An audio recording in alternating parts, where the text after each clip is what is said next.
Islam di Cirebon tidak lepas dari nama Sunan Gunung Jati.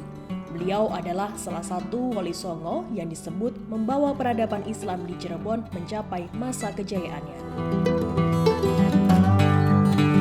Hal ini karena selain menjadi seorang ulama, Sunan Gunung Jati juga merupakan Sultan Cirebon yang bertahta di tahun 1479 hingga 1568. Sebelumnya Cirebon yang dipimpin oleh Pangeran Cakrabuana yang merintis pemerintahan berdasarkan asas Islam.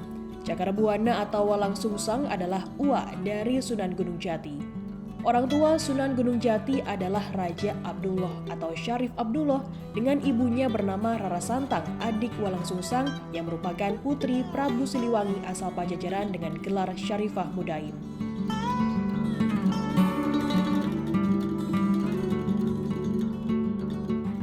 Di Cirebon, Sunan Gunung Jati menikah dengan Nyi Ratu Pakungwati yang merupakan putri Pangeran Cakrabuana. Nama Pakungwati diabadikan sebagai nama Keraton Cirebon yang belakangan menjadi Keraton Kasepuhan saat Cirebon pecah menjadi 3 keraton. Pada masa Pangeran Cakrabuana berkuasa, Islam disebarkan secara masif di wilayah kekuasaannya sehingga banyak rakyat di Cirebon dan sekitarnya yang masuk Islam. Setelah Pangeran Cakrabuana wafat, kemudian kekuasaan atas negeri Cirebon diserahkan kepada menantunya yakni Sunan Gunung Jati. Sunan Gunung Jatilah yang mendirikan Kesultanan Cirebon yang merdeka dari Pajajaran.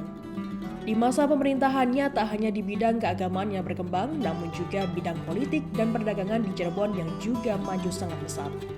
Di zaman Sunan Gunung Jati pula dibangun Masjid Sang Cipta Rasa yang terletak di samping kiri keraton dan di sebelah barat alun-alun sebagai pusat penyerbanan Islam di Cirebon bahkan Jawa Barat.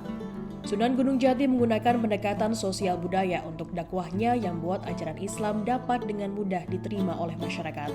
Dengan memperkuat kedudukan politik sekaligus memperluas hubungannya dengan tokoh yang berpengaruh di daerah Cirebon, Demak, dan Banten, maka cara dakwahnya semakin kuat. Beberapa hal yang dimanfaatkan Sunan Gunung Jati dengan kekuasaannya adalah untuk membangun sarana dan prasarana ibadah di seluruh wilayah kekuasaannya.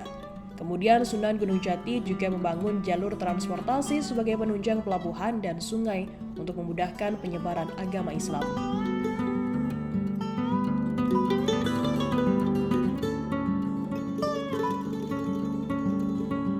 Secara tidak langsung dampaknya juga terasa bagi masyarakat luas hingga Cirebon pun berkembang dengan pesat. Penyebaran ajaran Islam juga dilakukan Sunan Gunung Jati dengan menikahi gadis setempat.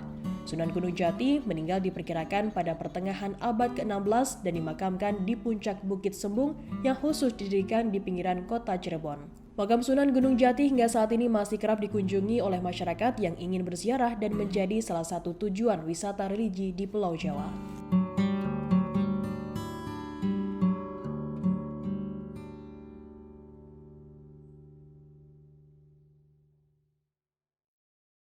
Terima kasih sudah nonton. Jangan lupa like, subscribe, dan share ya.